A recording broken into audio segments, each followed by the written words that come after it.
Buenas tardes, mi nombre es Wilton Pérez, soy de la unidad de planificación del Instituto de Nutrición de Centroamérica y Panamá. Agradecidos por la invitación que nos han hecho en este segundo Congreso Nacional de Nutrición, donde venimos a presentar el tema el efecto del cambio climático en la nutrición humana, situación en Centroamérica y República Dominicana. Esta presentación fue elaborada en colaboración también con la licenciada Carolina Siu y varios equipos de profesionales del Instituto de Nutrición de Centroamérica y Panamá, INCAP, con experiencia en el campo de la seguridad alimentaria y nutricional, especialmente en la región de Centroamérica y República Dominicana. Sin dar mucho preámbulo, quisiera hablar sobre el tema directamente, enfocándonos en los puntos de este contenido sobre la importancia del cambio climático, específicamente aquellos que tienen que ver con eventos extremos y cómo estos eventos extremos climáticos o están produciendo pues huella de carbono. Vamos a hablar un poco más al respecto sobre el tema. Hablaremos también algunos puntos específicos en esta revisión que elaboramos en INCAP sobre cómo estos tipos de eventos climáticos tienen efectos o están afectando patrones alimentarios o los patrones dietéticos. Adicionalmente vamos a hablar de manera general y en algunos casos muy específicos sobre cómo el cambio climático afecta específicamente la nutrición humana desde una perspectiva de deficiencias nutricionales como la desnutrición, el hambre, o desde una perspectiva de excesos nutricionales como el crecimiento de la obesidad.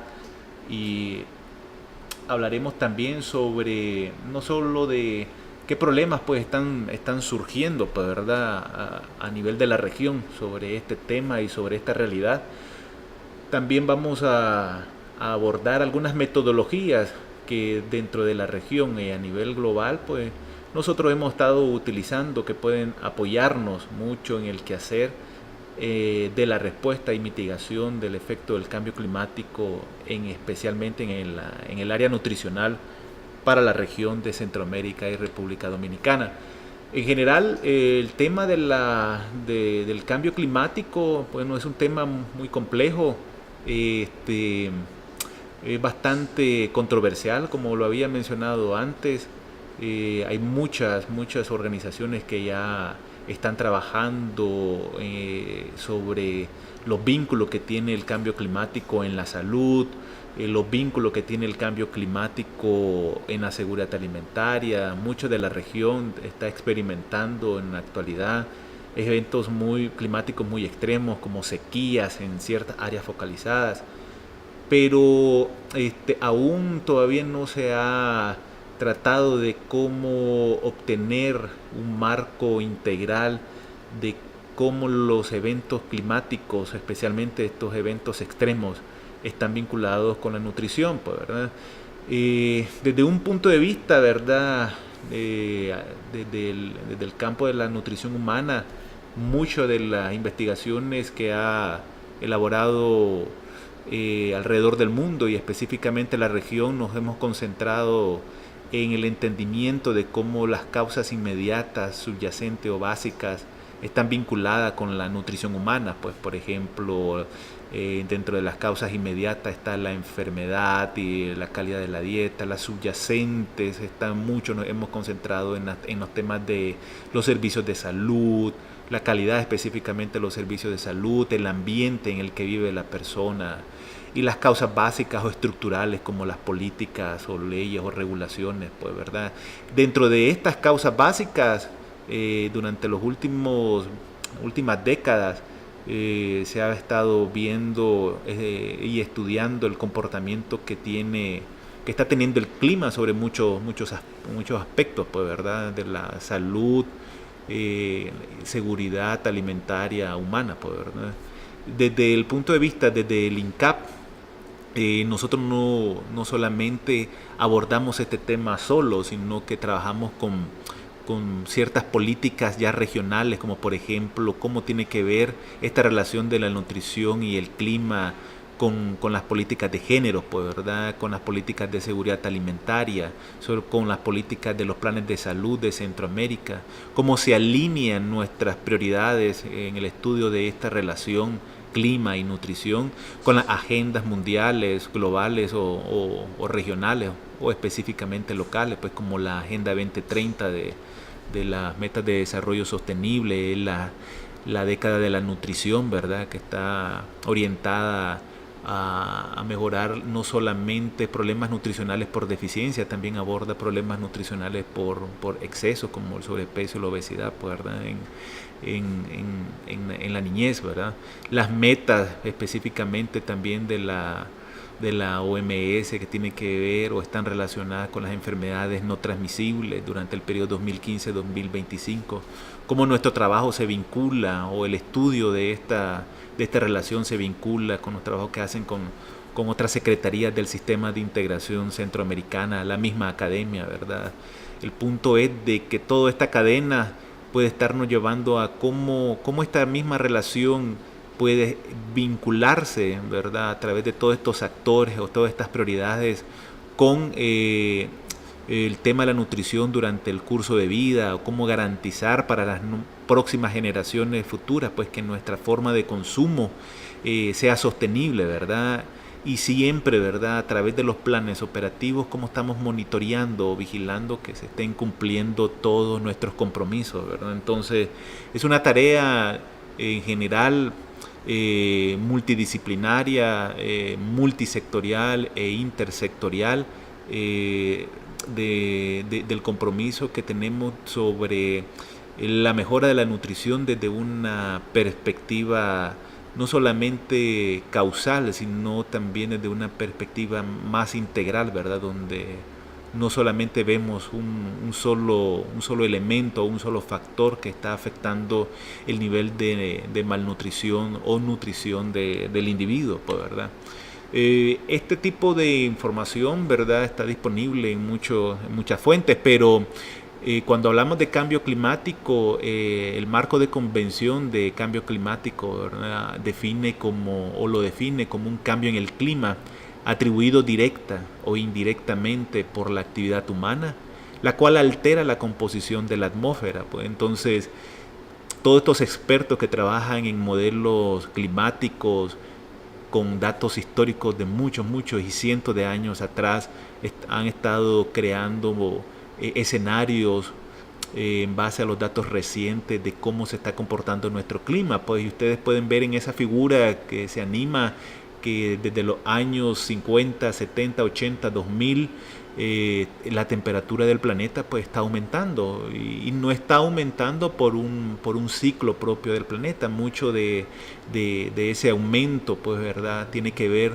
como dice la definición, directa o indirectamente por la actividad humana. Pues, entonces hoy hay mucha presión, ¿verdad?, de las fábricas, de automóviles, de la industria, ¿verdad?, de mecanizada, pues, en la que estamos viviendo en la actualidad, ¿verdad? El uso de energía, ¿verdad?, como todo ese tipo de conjunto de formas de conducta del manejo de la energía tienen un efecto, pues, principalmente en la composición de la atmósfera, pues, y uno puede ir viendo, pues, que en la actualidad también están aumentando una forma con que se expresa, ¿verdad?, nuestro planeta, este tipo de cambios en la estructura o en la composición de su atmósfera a través de la presencia o incremento de eventos extremos. Hoy tenemos más ciclones, más huracanes, más maremotos, mucha sequía. O sea, ya no es solamente que haya este tipo de fenómenos, sino que están apareciendo con mayor frecuencia y están apareciendo con mayor intensidad, pues, ¿verdad? Entonces ahora estamos prácticamente en un mundo de extremos, o sea, no hay lugar en el planeta que esté experimentando eventos extremos. Y cuando nos referimos de eventos extremos, especialmente para nuestra región, es mucha agua en un lugar específico, en un momento específico, o podemos tener el otro extremo de mucho calor, pues. especialmente en estas áreas focalizadas como las áreas del corredor seco de Centroamérica, pues, ¿verdad? En Nicaragua no se escapa de eso, pues, ¿verdad? Las temperaturas elevadas también tienen efectos sobre la salud y el bienestar de las personas, pues, que habitan en esas zonas, pues, ¿verdad? Estos son datos recientes obtenidos por la CEPAL, donde aquí a mi izquierda se pueden ver cómo la temperatura en cada uno de los países pues va variando, ¿verdad? A nivel anual, pero la tendencia, si ustedes ven, siempre es más al aumento, pues, ¿verdad? En el caso de Belice ustedes pueden ver que tal vez es un poco más estable, pero su tendencia es a incrementar. Costa Rica, pues su incremento es un poco más pronunciado desde los 70, pues, ¿verdad? En el caso de El Salvador es un poco más lineal. Guatemala la temperatura es un poco más baja, pero se está sintiendo, ¿verdad?, un incremento lineal de la temperatura, pues, ¿verdad? Y aquí, por ejemplo, en el caso de Nicaragua, aunque nosotros por nuestra ubicación geográfica, ¿verdad?, ya de hecho ya tenemos elevadas temperaturas, se puede estar viendo que la tendencia todavía es incrementar más, pues, y todavía estos llegan hasta el año 2000, pero ustedes pueden ver que ya en reportes recientes incluso han aparecido hasta temperaturas récords, especialmente en el área del Pacífico, ¿verdad? Hasta temperaturas por encima de 35 o 37 grados, pues, ¿verdad? ¿Qué es la consecuencia que pueden tener este tipo de variabilidades muy extremas, especialmente en la temperatura? Bueno, aquí por ejemplo podemos ver en azul el número de tormentas tropicales y huracanes que estaban registrados durante el 70 al 90, pues, ¿verdad? Y ustedes pueden ver el gran cambio ahora en promedio entre el 91 y el 2011, el número de tormentas tropicales y huracanes casi que se de 4 en promedio a casi 16, ¿verdad? Casi 4 veces ha aumentado, pues. Y Nicaragua es el que pueden ver que tiene el mayor aumento, pues, ¿verdad? El mayor aumento entre todos los países aquí registrados.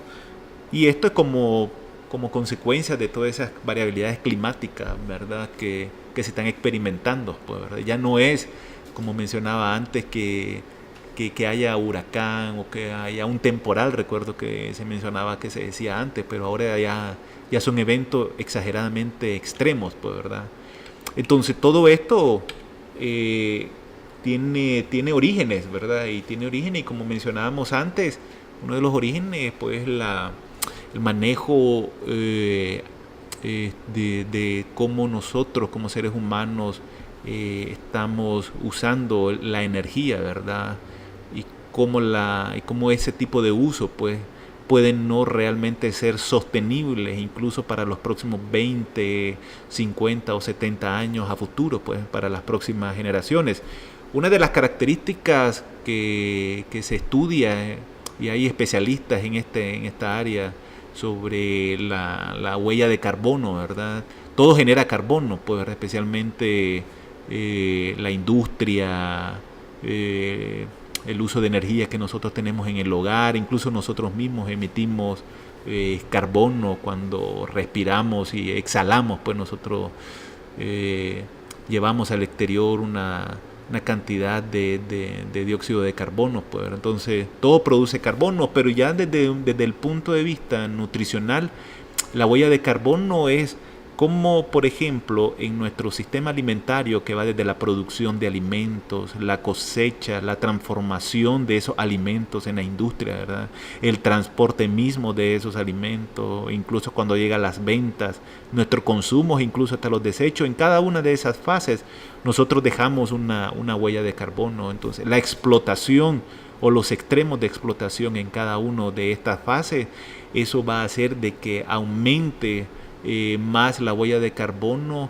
por contribución más humana, pues, ¿verdad? Entonces la huella de carbono es un indicador que utilizan mucho los especialistas, ¿verdad?, en este campo de la contribución del carbono en cada una de las fases de las actividades humanas, y mide la cantidad total de dióxido de carbono o de metano emitidas al ambiente en una población definida, ya sea por un sistema. Especialmente nosotros nos vamos a estar concentrando en el sistema alimentario, o actividad, ¿verdad? Entonces, por ejemplo, en la parte de la producción vamos a ver detalles, por ejemplo, de cómo el tipo de plantas, la forma de irrigación de nuestras plantas, el uso de fertilizantes, la forma en que estamos nosotros en la parte de las cosechas, cortando ya las plantaciones. Hoy ya esta forma tradicional, como aparece en este dibujo del campesino, ya es casi que es raro, ¿verdad? Especialmente en lugares muy industriales. Ahora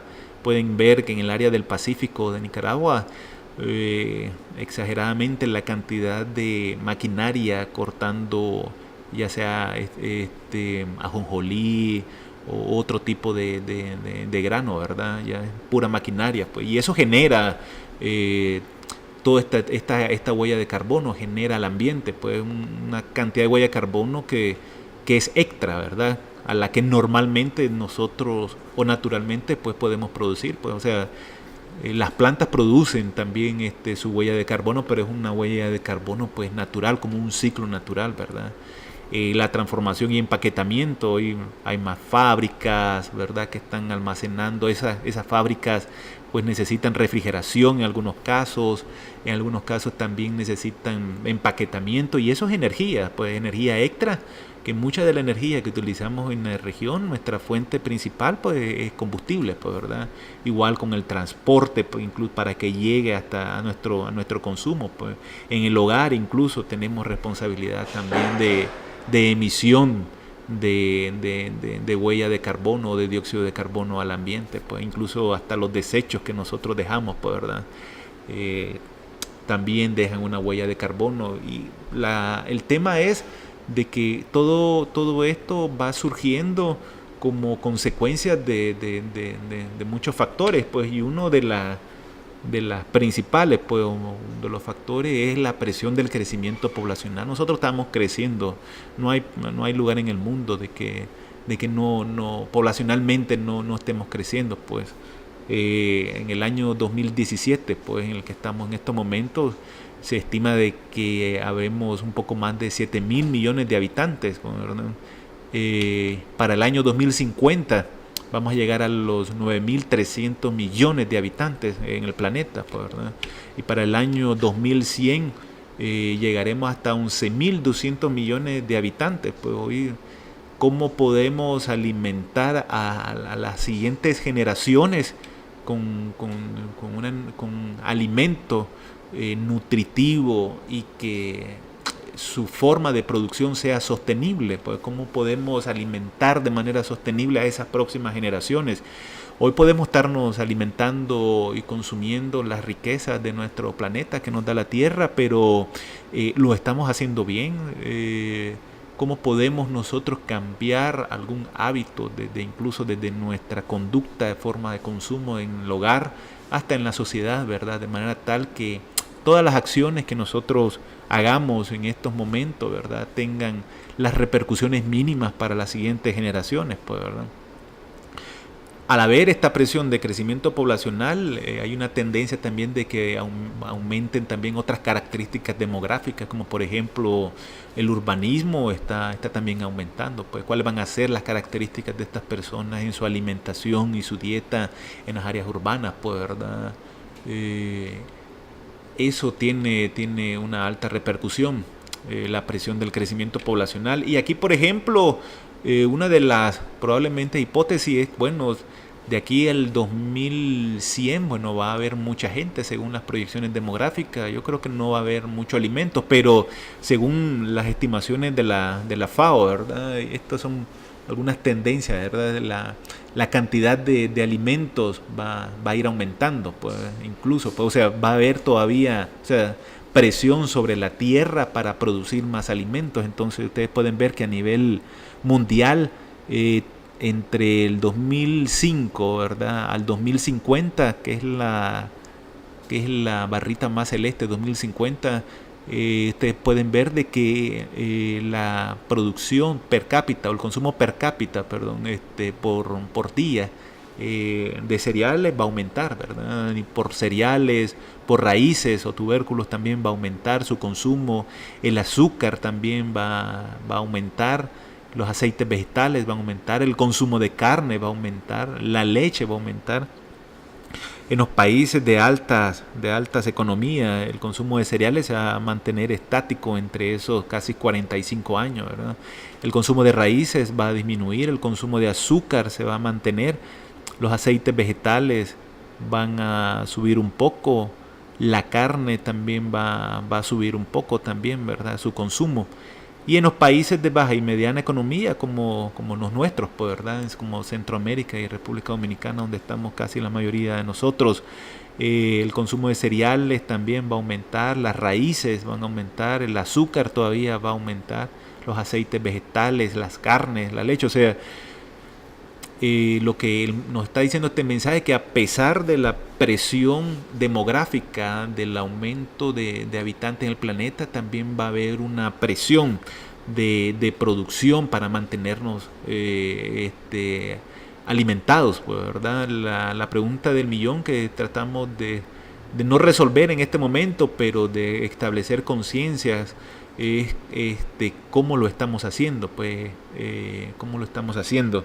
Por ejemplo, este es un estudio que se revisó a nivel global, donde ustedes pueden ver de que aquí está el consumo promedio de ventas, perdón, las ventas de alimentos y productos ultraprocesados por categoría de nivel de ingreso de los países. Pues esto lo hicieron en casi más de 90 países, y aquí lo que quise representar es dónde estamos nosotros, pues, ¿verdad? Entonces ustedes pueden ver, por ejemplo, que está la línea verde, que son las ventas de bebidas no alcohólicas, de ventas de alimentos procesados, y en celestito, ¿verdad?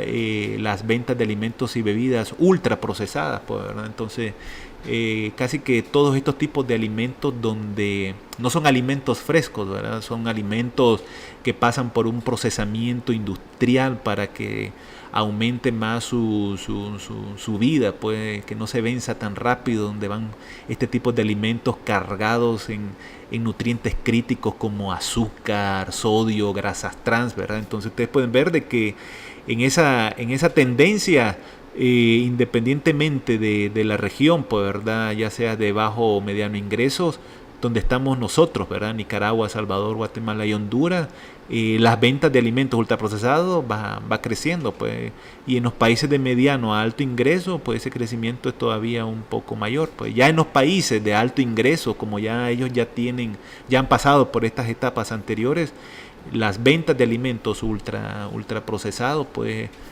tiende todavía a ser muy alto, pero ustedes ven la tendencia que es como que a estabilizarse, pues, ¿verdad? Pero nosotros somos los que estamos experimentando ya ese crecimiento, pues, de manera sigilosa. Estamos viendo cómo nosotros ya estamos empezando a tener acceso muy rápido a alimentos ultraprocesados que en consecuencia en un futuro no muy lejano va a repercutir en nuestra salud, pues, ¿verdad? Entonces, y todo esto es consecuencia de consecuencias, ¿verdad? Es como una línea causal que trata uno de determinar hasta qué nivel, pues, por ejemplo, los cambios estructurales, como por ejemplo la variabilidad climática o el cambio climático, ha repercutido a que cambien nuestros patrones dietéticos, por ejemplo. Pues entonces este es un trabajo que elaboramos aquí entre un equipo del INCAP, donde tratamos de visualizar qué pasaría si en el 2100, de aquí al 2100, la temperatura aumentara a 4 grados centígrados, que es un escenario que se establece como un potencial escenario que ocurra en casi que la mayoría de los países del mundo, especialmente en los nuestros, que son países muy tropicales, pues, ¿verdad? ¿Qué pasaría si aumentara a 4 grados? Si ustedes pueden verlo en el círculo rojo, pues entonces pueden ver después luego líneas o círculos concéntricos, ¿verdad? Entonces, por ejemplo, visualizamos acá dentro de la región de que si llegara a aumentar esa temperatura, pues la disponibilidad de alimentos va a disminuir, pues, ¿verdad? Especialmente si hablamos de los alimentos frescos, pues, ¿verdad? Los alimentos que nutren especialmente, pues iban a aumentar. Va a haber como consecuencia de esto, para tratar de compensar esa baja disponibilidad de alimentos frescos, un aumento en la importación de alimentos. Por lo tanto, especialmente no tanto alimento fresco probablemente, ¿verdad? Es un escenario, ¿verdad? Muchos de estos alimentos probablemente desimportados sean alimentos procesados, ultraprocesados, y por tanto puede ser que incluso aumente el precio de los alimentos que nos queden como frescos, pues, y podamos tener poco acceso a ellos. Y esto a nivel institucional, especialmente los hospitales, albergues, pueden tener algunas consecuencias. Entonces, esta es una metodología que dentro del instituto desarrollamos o utilizamos para visualizar cómo nos miraríamos dentro de 100 años con un aumento de temperatura a 4 grados. Por otro lado, vemos que si visualizamos, si aumentan los 4 grados de temperatura, la calidad y la cantidad del agua va a disminuir, y eso va a repercutir en la inocuidad de los alimentos, o la higiene o el saneamiento, ¿verdad? Y al hablar de inocuidad de los alimentos, esto puede hacer de que vayan a crecer muchos, o se prolifere, pues, el crecimiento de micotoxinas o aflatoxinas, pues, las cuales ya se ha visto que el consumo de alimentos con micotoxinas o aflatoxinas tiene repercusiones en cáncer y tiene repercusiones en la absorción de nutrientes, y esto tiene efectos también en la niñez, pues, ¿verdad? Hay estudios, por ejemplo, donde han demostrado que alimentos contaminados con aflatoxinas está vinculado con la desnutrición crónica, y me refiero a desnutrición crónica en menores de 5 años, como la baja talla para la edad específica y el sexo del niño, pues, ya que estas toxinas, pues, reducen la capacidad de absorción de nutrientes esenciales que necesita el ser humano, pues, ¿verdad? Al aumentar la calidad y cantidad del agua, pues van a haber más infecciones, ¿verdad? Más desnutrición aguda, ¿verdad? Y la desnutrición aguda está muy vinculante a la mortalidad infantil, ¿verdad? Por otro lado, si aumentaran los 4 grados de temperatura, van a aumentar, la tendencia es, como se ha visto y lo vimos en los slides anteriores, que el aumento de eventos extremos va a crecer, pues más huracanes, más sequías, ¿verdad? Eventos extremos, ya sea de mucha agua por un lado, mucho calor por otro lado, los efectos del niño, o la frecuencia con que va a aparecer el fenómeno del niño o el fenómeno de la niña, pues, ¿verdad? Por lo tanto, al aumentar el número de extremos, puede aumentar también la inseguridad alimentaria, y eso lo vemos mucho en áreas focalizadas, como por ejemplo las áreas del corredor seco, pues, ¿verdad? Al haber mucha sequía, la inseguridad alimentaria de esas áreas es perjudicada, pues, ¿verdad? Va a haber hambre estacional, obviamente, ¿verdad? Y va a afectar la subnutrición, o va a aumentar el hambre, pues, ¿verdad? Así, de manera general, ustedes pueden ver de que uno puede visualizar, uno puede hacer ejercicios locales, también incluso a nivel institucional, utilizando cómo en la institución visualizamos como efectos, ya sea primarios o efectos secundarios, terciarios, etcétera, etcétera, ¿verdad? Cómo puede implicar que variabilidades climáticas o efectos de cambios climáticos puede afectar, pues, algún servicio que nosotros estemos proveyendo, pues, más adelante, para mejorar la salud y el bienestar de las poblaciones.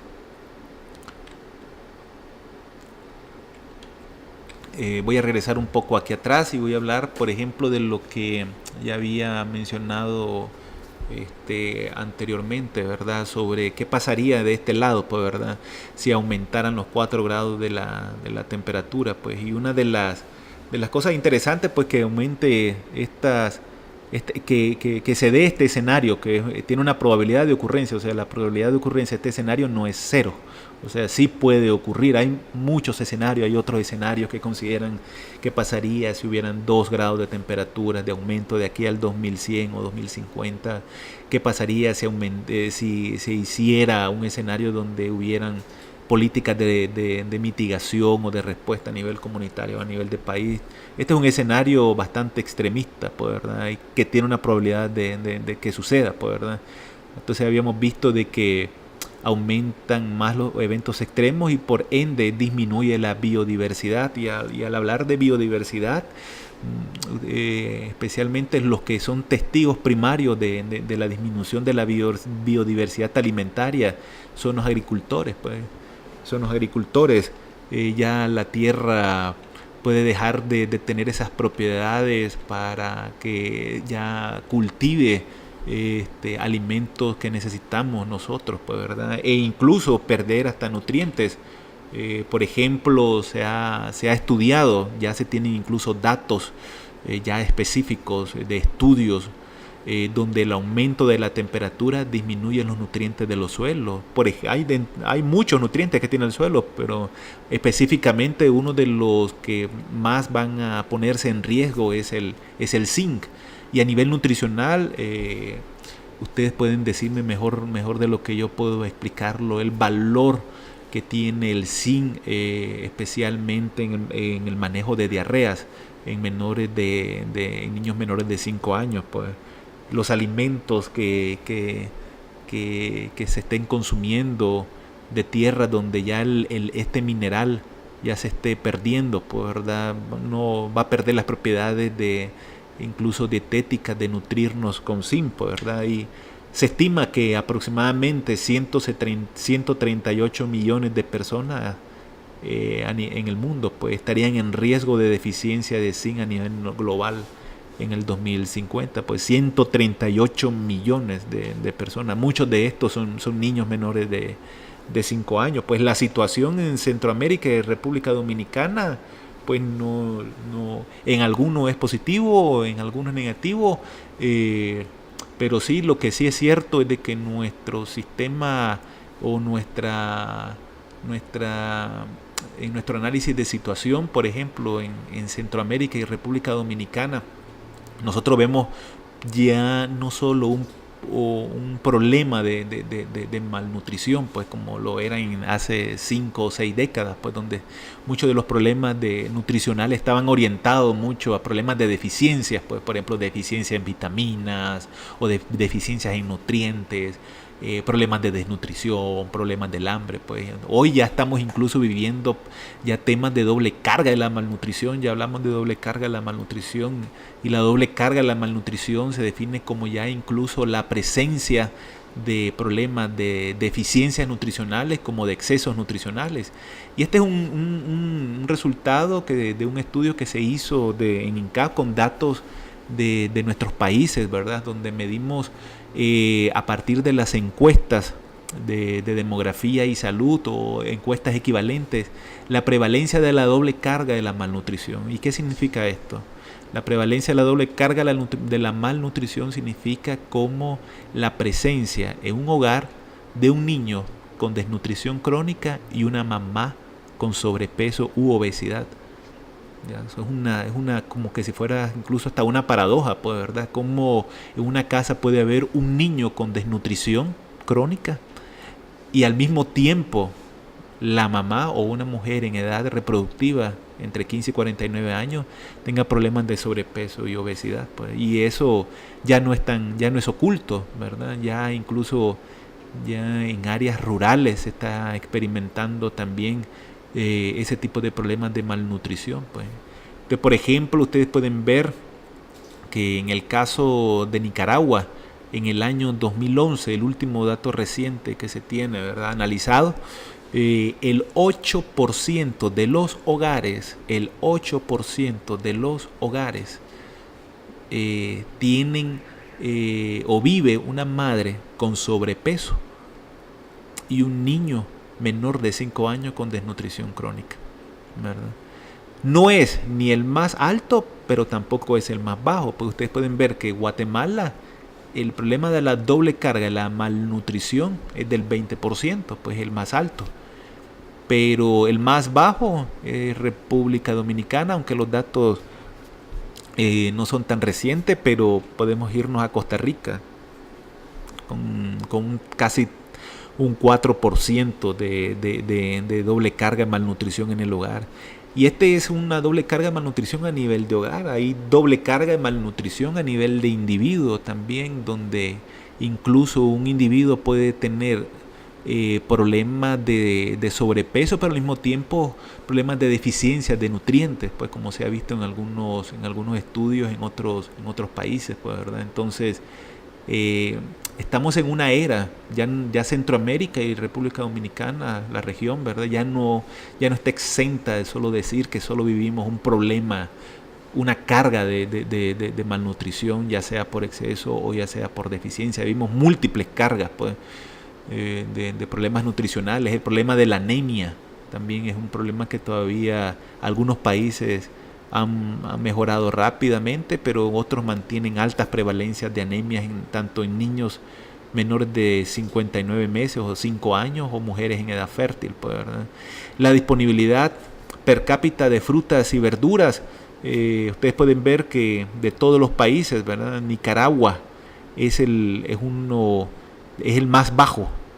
Es el más bajo con suministro de frutas y vegetales. Incluso ustedes pueden ver esta línea punteada con 400 gramos, que es la recomendación, ¿verdad?, de OMS del consumo de frutas o vegetales por día, por persona, ¿verdad? Nosotros estamos en términos de suministro y en términos de consumo todavía eso debe ser mucho menor, ¿verdad? Por debajo de los 400 gramos. Y ustedes, como se recordarán en los slides anteriores, bueno, las frutas y vegetales, o sea, alimentos frescos, pueden estar muy sensibles a los efectos del clima, pues, ¿verdad? Entonces, esto sí repercute mucho en nuestra salud, ¿verdad? El hecho de que la disponibilidad de frutas y verduras vaya incluso con tendencia a bajar por efecto del clima, pues. Por acá, en esta última gráfica, aquí se ve la tendencia al sobrepeso y obesidad en la región. Entonces, pueden ver de que este problema de exceso nutricional está aumentando, pues, ¿verdad? Está aumentando. Aquí está el sobrepeso y obesidad en mujeres en edad fértil, pero sí está aumentando. Como consecuencia de nuestro sistema alimentario y como consecuencia de muchos factores, incluyendo problemas del clima, pues, ¿verdad? Cómo nos obliga el clima a que nosotros estemos consumiendo más alimentos no frescos, sino alimentos procesados, pues, ¿verdad? Vuelvo aquí a la misma gráfica, le llamamos la gráfica acá como la gráfica de la rueda del futuro, de cómo nosotros visualizamos el efecto del cambio climático en nuestra alimentación y específicamente en nuestra nutrición, ¿verdad? Ahora acá lo voy a concentrar específicamente como, por ejemplo, los 4 grados de temperatura pueden llegar a repercutir sobre los problemas de desnutrición, ¿verdad? Y aquí desnutrición pueden implicar no solo la desnutrición aguda que en menores de 5 años, como por ejemplo la desnutrición de bajo peso para la edad del niño, ¿verdad? Sino también problemas de desnutrición crónica, ¿verdad? La cual ya se ha demostrado de que casi que más del 40% de las muertes en menores de 5 años pues son relacionadas muchos a nuestro nivel nutricional, pues especialmente el nivel nutricional de los niños.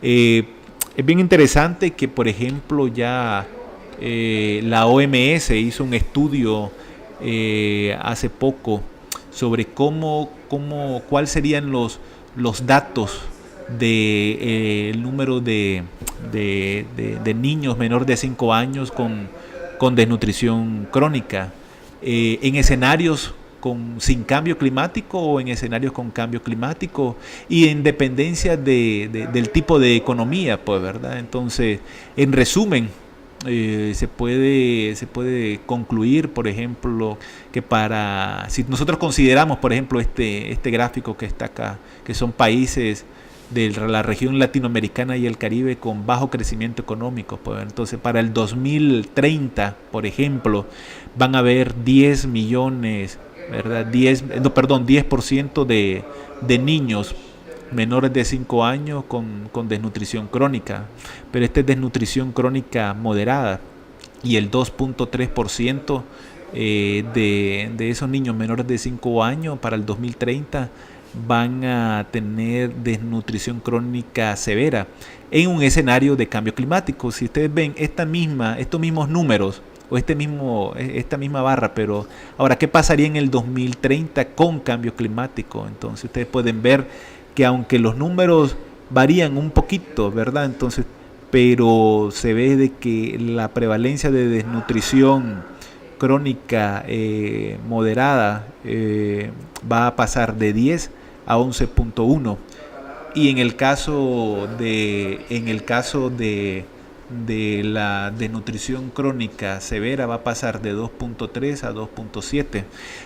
Ahora, si ya nos vamos al año 2050, en este mismo grupo de países de bajo crecimiento económico, ustedes pueden ver de que el 15% de los niños menores de 5 años van a tener problemas de desnutrición crónica moderada, pero para el 2050, en el escenario de cambio climático, ¿verdad?, va a pasar a 15.6, o sea, va a pasar de 6.4 para la severa a 7.1. Entonces ya se pueden ver de que incluso en países de bajo crecimiento económico, el cambio climático va a aumentar la prevalencia de desnutrición crónica en los niños, pues, ¿verdad? Ahora aquí tenemos países donde no crecen económicamente, pues, ¿verdad? Igual, si ustedes comparan la barra de las prevalencias de desnutrición crónica en el 2030 sin cambio climático con las barras de prevalencia de desnutrición crónica con cambio climático, ustedes ven números que también aumentan, pues, de 9.7 a 10.8, de 2.1 a 2.5. Igual, si ustedes están en los países de alto crecimiento económico, van también a experimentar también crecimiento o aumento de la desnutrición crónica o problemas nutricionales. Entonces, independientemente del nivel socioeconómico del país, el efecto del cambio climático va a producir números en incremento en temas nutricionales. Vuelvo por acá. Otra de las características bien interesantes, ya no solamente en el slide anterior vimos cómo van aumentando, cómo aumenta el problema de desnutrición, pues, ¿verdad? O problemas nutricionales en términos de deficiencia, ¿verdad? ¿Qué pasaría ahora en el escenario de problemas de exceso? Pues, y uno, por ejemplo, de las consecuencias que visualizamos es de que al haber más eventos extremos, ¿verdad? Al haber más eventos extremos, una de las cosas que van a ocurrir, ¿verdad?, es el aumento de la inseguridad alimentaria, y una de las consecuencias de inseguridad alimentaria, especialmente en áreas rurales, que va a tender más el aumento de la migración urbana, y por lo tanto va a aumentar incluso nuestros cambios alimentarios, ¿verdad?, nuestra forma de alimentarnos, pues. De igual manera, pues, ¿verdad?, al aumentar los eventos extremos, disminuye la biodiversidad de alimentos que está produciendo nuestra tierra. Por lo tanto, nuestra diversidad dietética local va a disminuir, ¿verdad? Y por lo tanto, va a haber transformaciones en nuestra cultura alimentaria, pues, ¿verdad? Quizás hoy tenemos la dicha de consumir, de hacer nuestros frijoles, nuestro gallo pinto, pero muy probable de que ya más adelante ya nuestro gallo pinto puede incluso venir hasta enlatado, pues, ¿verdad? Entonces eso hace, o consumimos otro tipo de alimentos, pues, como alimentos de restaurantes de comida rápida, pues, ¿verdad? Al cambiar nuestra cultura alimentaria, pues cambian nuestras preferencias, ¿verdad? Probablemente nosotros como adultos todavía mantenemos ciertas preferencias alimentarias de nuestros padres, pues, o abuelos, pues, ¿verdad? Pero ya las nuevas generaciones ya van a estar ya introduciéndose a esta nueva cultura alimentaria de alimentos y consumo de alimentos y bebidas ultraprocesados, ¿verdad? Y por lo tanto, ¿qué va a ocurrir al estar consumiendo muchos este tipo de alimentos, ¿verdad?, procesados? Pues va a haber un imbalance calórico y por lo tanto vamos a consumir más calorías de las que podemos gastar, pues, ¿verdad? Y esto va a hacer de que aumenten más el sobrepeso y obesidad y aumenten más las muertes o las morbilidades por enfermedades crónicas no transmisibles. ¿Qué es lo que estamos viendo ya ahora con datos? Con los datos de la FAO, nosotros hicimos un análisis con datos de suministro de la FAO en cada uno de los países de la región. Aquí lo hicimos combinado, pero la tendencia por país en particular no cambia si lo analizamos a nivel de región. Entonces, en este análisis que nosotros hicimos, aquí solamente están mostrados algunos alimentos cuya proporción calórica es más del 3%, ¿verdad? Entonces hicimos un análisis y lo que encontramos de que el cambio o esa transición alimentaria, ¿verdad?, ocurrió muy probable un poco después del año 75, ¿verdad? Y si se recuerdan mucho de las primeras gráficas que mostramos de la cambios de temperatura a nivel de país, si se recuerdan, casi que en la mayoría de los países después del 70 como que había una inclinación a aumentar la temperatura, pues, entonces quizás no es causal lo que yo estoy mencionando, pero uno observa rastros, ¿verdad?, de cómo tanto los cambios climáticos pueden estar también vinculados con la transición alimentaria y nutricional. Entonces, ¿qué es lo que se ve acá? Si ustedes ven aquí, ven dos momentos, ¿verdad? Y con su grupo de alimento y su contribución calórica o de energía, ¿verdad? El primer momento va del 61 al 75 y el segundo momento va del 76 al 2011. Entonces ustedes pueden ver de que la contribución o el suministro de cereales per cápita era del 52%. Ya para el siguiente periodo, del 76 al 2011, pues pasa a 44%, o sea, el consumo de cereales o el suministro de cereales tiende a disminuir, pero su consumo, ¿verdad?, no puede ser de que siempre se mantenga muy por encima, pues, de lo que nosotros o lo que las hojas de balance pueden reportar como suministro.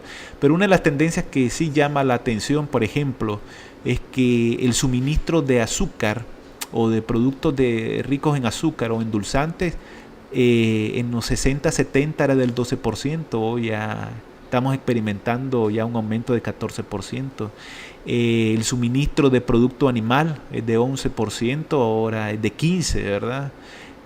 Las legumbres, miren, las legumbres de 5.9 a 4.1 está experimentando como bajones, ¿verdad? El aceite vegetal, ¿verdad?, de 5.1 a 7.4, pues, ¿verdad? Y mucho de ese aceite vegetal puede crear controversias con el tema de aceites como el aceite de palma o explotación de otros tipos de aceites, ¿verdad?, y que se están incluyendo en nuestras dietas sigilosamente, ¿verdad? La carne, ¿verdad?, está aumentando, el consumo de carne está aumentando, ¿verdad?, también, pero en términos de leche se ha mantenido nuestro suministro y en términos de frutas pues, se ha mantenido. Lo interesante también es ver de que durante ese periodo de tiempo, en el 60-70, interesante que nuestra región tenía un promedio de índice de masa corporal de 22, pero ahora ya en periodos actuales ya es de 26 en hombres y 27 en mujeres.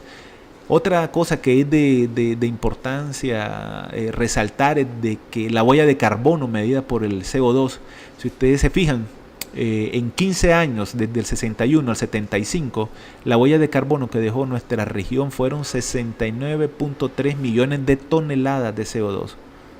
43.3 en este caso de amoníaco y 26 millones de toneladas de óxido nitroso. Estos son gases de la huella de carbono, pues, ¿verdad?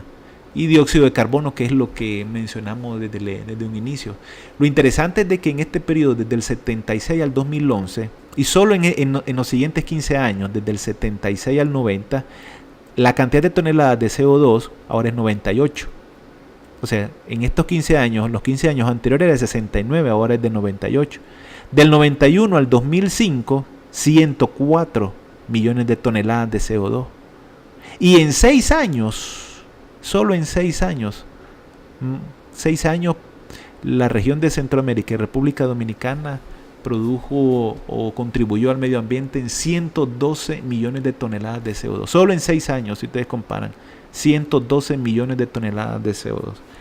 Comparado con los 15 años desde el 60-70 que eran 69. ¿Verdad? Estas repercusiones en los cambios de nuestra forma de alimentarnos, pues afectan nuestra salud. Pues, por ejemplo, acá ustedes pueden observar cuáles son las causas de muerte en América Latina. Pues se estiman 3.8 millones de muertes. Y específicamente ustedes pueden ver de que solo las primeras tres contribuyen el 35% de las muertes, que tienen que ver con alta presión arterial, alto índice de masa, glucosa en plasma en ayuna elevada. Pues, muchos de los puntos rojos que están acá, pues ustedes pueden ver de que no están al azar puestos, tienen mucho que ver con dieta, ¿verdad? Pero voy a entrar específicamente con datos en la región. ¿Ya? Por ejemplo, en la región, el número de muertes por presión arterial sistólica alta, ¿verdad? Generó en el 2013, del 2013 al 2015, alrededor de 54.000, que es una de las causas de muerte por presión arterial más altas entre toda esta distribución. Ustedes pueden ver que le siguen alta glucosa en plasma en ayuna, pues, alto índice de masa corporal, alto colesterol, ¿verdad? Tiene por otro lado otra contribución, pues. En estrellitas ustedes pueden ver de que casi que la buena parte de todos esos círculos tienen que ver con muertes relacionadas a nuestra dieta, a nuestro patrón dietético. Por acá, por ejemplo, son 10.928 muertes que se debieron o estuvieron vinculadas a una dieta baja en verduras. Casi una misma cantidad, 9.600, una dieta baja en frutas. Ya de hecho nosotros como país, nuestro suministro de frutas es muy bajo. Es muy bajo, ¿verdad? Entonces, el cambio climático puede mucho afectar este tipo de patrones dietéticos saludables, pues, ¿verdad? Ya podemos tener acceso menos a frutas y vegetales, pues, o a alimentos frescos, pues, ¿verdad?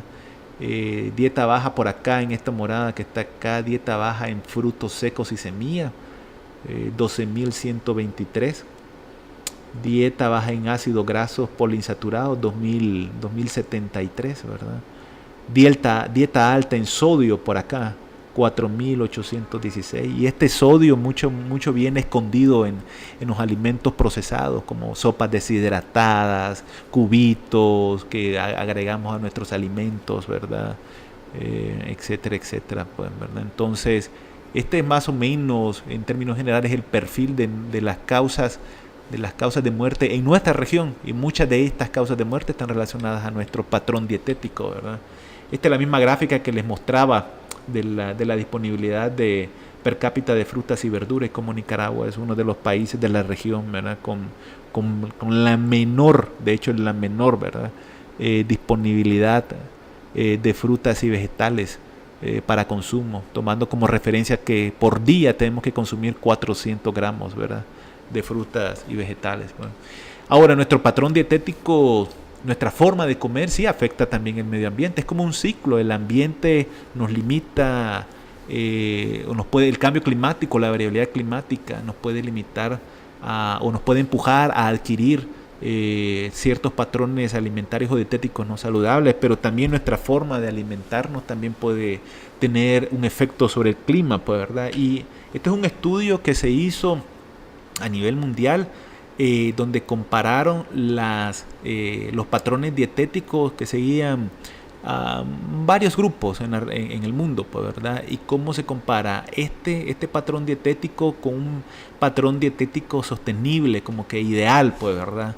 Y cuál es la contribución que producen ese tipo de patrones dietéticos en términos de kilogramos de dióxido de carbono per cápita por año, pues. Y entonces ustedes pueden ver de que en estas barras, aquí están listadas varios patrones dietéticos. Las dietas más de color verde son como dietas que contribuyen menos CO2 o contribuyen menos huella de carbono al ambiente, pues. Y los patrones dietéticos más rojos, más colorados, son los patrones dietéticos con mayor contribución de CO2 al ambiente por año, ¿verdad? Y por persona. Entonces, si miramos los extremos, ¿verdad? Una dieta vegana, mucha cargada en vegetales, ¿verdad?, contribuye menos en términos de CO2 o huella de carbono al ambiente. Y por el otro extremo, las carnes parcialmente reemplazadas, ¿verdad? Y mucho consumo de carne procesada también, ¿verdad? Contribuye mucho a la huella de carbono en términos de CO2. Como bien manejamos nosotros, a veces los extremos, no son tan saludables, ¿verdad? Y pueden haber discusiones sobre eso, ¿verdad? Y la justificación y el motivo por la cual seguir extremos no es el tema de esta discusión. Pero una de las herramientas muy valiosas que tenemos nosotros en la región son guías alimentarias por ejemplo, las guías alimentarias, si nosotros siguiéramos paso a paso nuestra forma de consumo a través de las guías alimentarias, contribuye en términos de CO2, pero es una contribución promedio, pues no está ni muy extremista a lo alto ni muy extremista a lo bajo, pues, ¿verdad? Los extremos producen también múltiples cargas de malnutrición. Por acá mucho sodio, y acá probablemente se encuentren deficiencias nutricionales, ¿verdad? Comer solamente plantas o vegetales requiere también tener patrones dietéticos acompañados con contribución de otros alimentos, pues, ¿verdad? Pero es bien interesante cómo compararon la contribución al medio ambiente en términos de huella de carbono, aquellas dietas que iban en pro de las guías alimentarias, ¿verdad? Y se ve que contribuye, ¿verdad? A la huella de carbono, pero es una contribución promedio, ¿verdad? No está en los extremos, ¿verdad? No está en los extremos. Pero ¿cómo nosotros damos respuestas? O sea, ¿qué opciones tenemos? O sea, la variabilidad climática o el problema del cambio climático es un trabajo para reducir su contribución o mitigar o dar respuestas de mitigación de este tipo de fenómenos bien estructurales que ocurren. A veces un ser humano pues no podría cambiarlo, pues, ¿verdad? Eso tiene que ser el compromiso de naciones. Pero el compromiso de naciones implica también conductas hasta personales, ¿verdad? De cómo nosotros usamos la energía, cómo consumimos la energía en términos de alimentos u otras actividades, ¿verdad? Pero la región sí ha desarrollado, revisó varias metodologías que existen en el mundo, pues, ¿verdad? Que ha desarrollado el INCAP, pero también que ya existen en el mundo, pues, ¿verdad? Formas de mitigar o dar respuesta, pues, al efecto del cambio del clima o en situaciones de emergencia, pues, por ejemplo. Y una de ellas que consensuamos o se consensuó en este grupo de trabajo dentro del INCAP es el valor agregado que tienen las guías alimentarias basadas en alimentos, y esas contribuyen mucho, ¿verdad? A temas de la seguridad alimentaria en términos de acceso y consumo, ¿verdad? Es una metodología puramente cualitativa, es educativa, ¿verdad? A través de las guías alimentarias uno promueve, educa a la población sobre conocimientos, actitudes y prácticas, ¿verdad?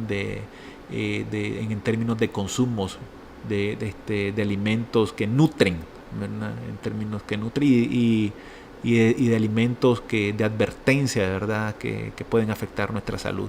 Está también la metodología de la alimentación del lactante y del niño pequeño, ¿verdad? Esta contribuye en la seguridad alimentaria, en el consumo y la utilización biológica, ¿verdad? O sea, el primer alimento que nosotros tenemos es la lactancia materna, pues, y se está viendo cómo, por ejemplo, incluso en nuestros países, en Nicaragua, por ejemplo, el 30% de los niños menores de 6 meses tienen lactancia materna exclusiva, pues 30%, eso quiere decir un 70% ya de ellos ya está consumiendo otro tipo de alimento, y muchos de esos alimentos son los alimentos de los sucedáneos de la leche materna, pues, que en términos de cambio climático ya es un alimento procesado, pues, ¿verdad? Que contribuye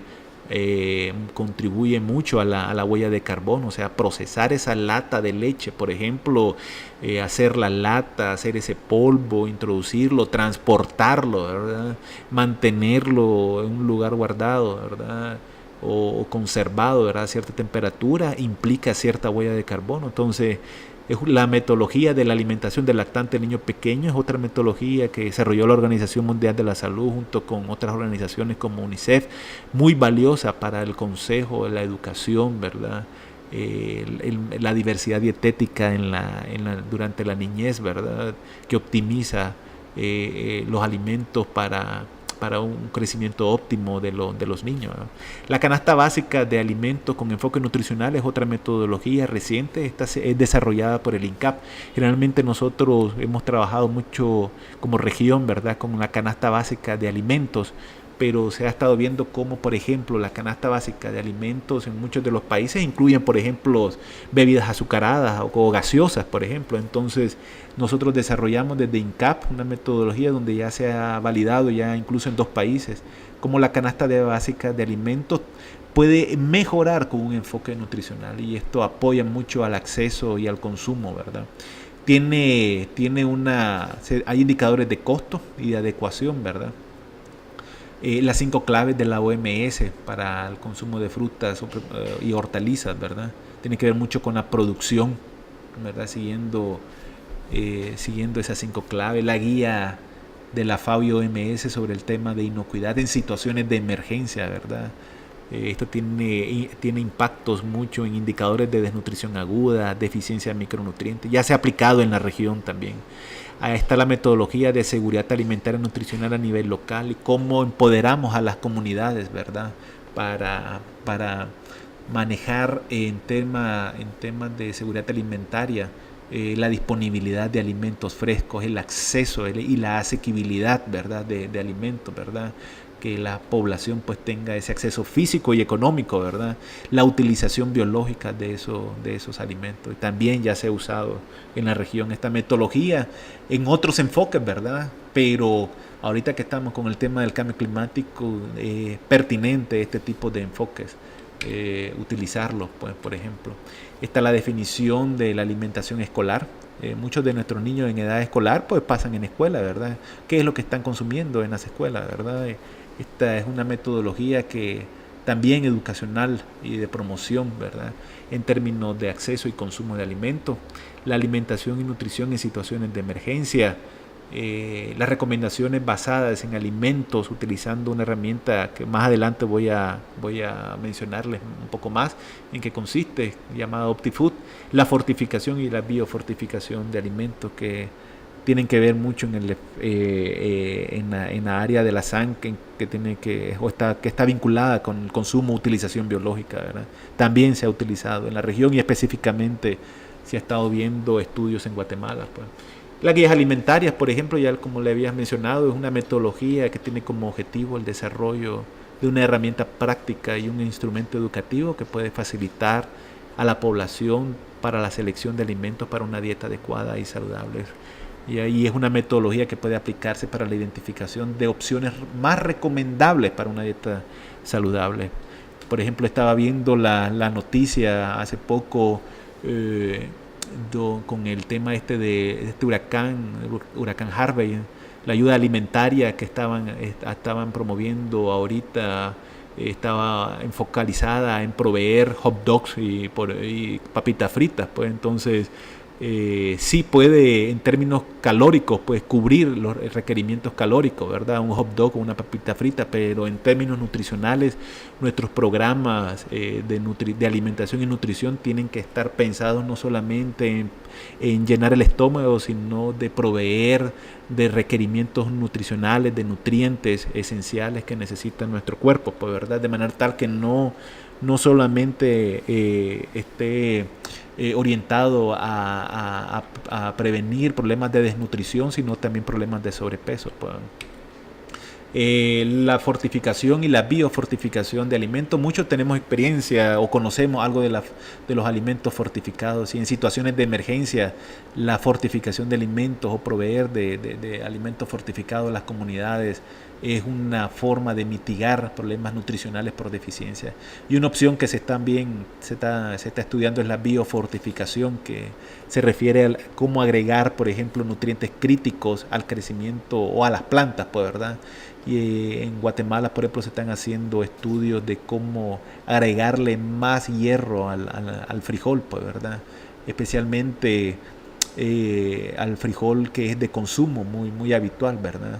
Esto es muy esencial en situaciones de emergencia, ¿verdad? Donde requerimos alimentos que nos nutren, especialmente de esos nutrientes críticos que bajan en situaciones extremas, pues. Las recomendaciones basadas en alimentos usando OptiFood es una herramienta muy muy valiosa, desarrollada y validada, ¿verdad?, por INCAP en conjunto con Fanta, USAID, ¿verdad? Es una herramienta que lo que hace es, por ejemplo, qué es lo que hay en la comunidad, cómo optimizar los recursos de la comunidad en términos alimentarios y cómo a partir de los patrones dietéticos que sigue la comunidad nosotros podemos proveer o recomendar alimentos, ¿verdad? Probablemente nuestra dieta, si es basado solo en alimentos comunitarios, probablemente no nos llene, ¿verdad? Nutricionalmente hablando, ¿verdad? Probablemente requiramos, por ejemplo, que se complementen con alimentos fortificados o biofortificados.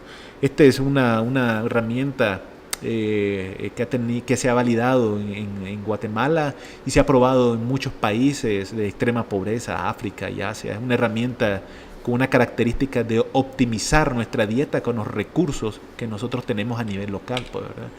La canasta básica de alimentos con enfoque nutricional, como ya le había mencionado antes, es una herramienta, una metodología de que no solamente se enfoca en llenar una canasta que tenga alimentos, sino que esa canasta tenga alimentos que nos nutran, ¿verdad? Cuál, como nivel de país o como nivel de comunidad, debe de proveerse, pues, ¿verdad?, de aquellos alimentos que no solamente nos alimenten, ¿verdad?, sino también que nos nutran, pues, ¿verdad?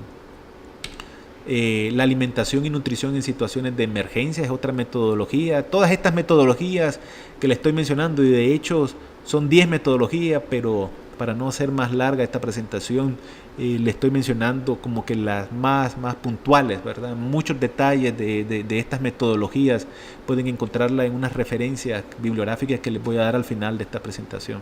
Esta metodología de la alimentación y nutrición en situaciones de emergencia tiene el objetivo de fortalecer organizaciones locales para promover la participación y movilización social a nivel comunitario, para manejar la gestión a través de la educación de grupos de población, capacitar los recursos humanos e implementar y evaluar proyectos que estén orientados a mejorar la seguridad alimentaria, ¿verdad? Entonces, prácticamente las dos áreas de acción que tiene este enfoque de nutrición, alimentación y nutrición en situaciones de emergencia, tiene que ver con áreas de coordinación local, con actores claves, e intervenciones sensibles o específicas orientadas a mejorar la alimentación y nutrición, ¿verdad?, en situaciones de emergencia. En conclusiones, pues, en términos generales, ¿verdad?, las guías alimentarias, que es un producto muy nuestro, ¿verdad?, como diríamos nosotros, casi que criollo, ¿verdad?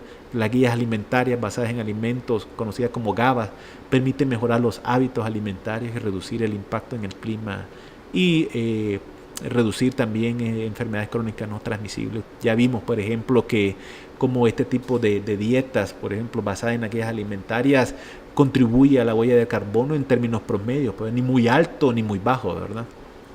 Los alimentos ultraprocesados ricos en nutrientes críticos como el sodio, azúcar, grasas trans son nocivos a la salud y su huella de carbono no garantiza sostenibilidad al medio ambiente. ¿Y eso qué quiere decir? De que hoy podemos estarnos nutriendo o alimentando, para ser más específico, con este tipo de alimentos, pero la huella de carbono que está dejando al ambiente en las próximas generaciones para el año 2050, 2100, probablemente ni lleguen, pues, ¿verdad? Ni lleguen por el efecto que pueden tener este tipo de patrones de consumo, ¿verdad?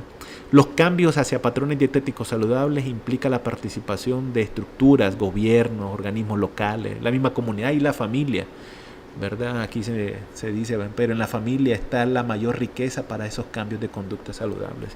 En situaciones de emergencia, tales como eventos extremos del clima, se debe tener presente que los programas de alimentación estén orientados a aumentar los requerimientos para disminuir el hambre o problemas de desnutrición, pero también teniendo el cuidado de los excesos nutricionales, ¿verdad? Ese es muy relevante cuando estamos en situaciones extremas. Ya se han visto experiencias en países de Latinoamérica como los programas orientados a reducir la desnutrición también tuvieron efectos colaterales en aumentar el problema de sobrepeso. Bueno, ese es en general, no sé si me he pasado, ¿verdad?, del tiempo, mis disculpas. Aquí les quiero dejar este link donde ustedes pueden encontrar con mayor detalle la presentación, con mayor detalle información de esta presentación. Y este documento salió este año, o sea, está bien reciente. Ustedes son los primeros en ser informados sobre este documento que se titula Cambio Climático y Nutrición. Es un documento de INCAP hecho por nosotros en la región para todos los países, ¿verdad?, de Centroamérica y República Dominicana, con las experiencias locales, ¿verdad?, y sobre un análisis y propuestas de metodologías para evaluar el impacto y respuesta en Centroamérica. Ustedes pueden descargarlo en la página del INCAP. En la página del INCAP ustedes pueden encontrar en la sección que se llama Vigilancia para Seguridad Alimentaria, y hay un vínculo que se titula Documentos Especializados, ¿verdad? Entonces voy a enviar a la representante del INCAP en Nicaragua el link específico. Aquí me hizo falta ponerle el link específico de la página web, donde ustedes pueden descargar en PDF ese documento con un lenguaje bien sencillo, sin mucho tanta palabrería técnica. Está muy orientado a un lenguaje popular, ¿verdad? Que se entienda el mensaje, qué es lo que sucede con el tema del cambio climático y cómo afecta a nuestra nutrición, ¿verdad?, específicamente, ¿verdad? Agradezco a todos y a todas por la invitación al Instituto de Nutrición de Centroamérica y Panamá, y cualquier información, con muchísimo gusto ustedes pueden encontrar nuestros contactos con nuestra representante del INCAP en Nicaragua. Muchísimas gracias.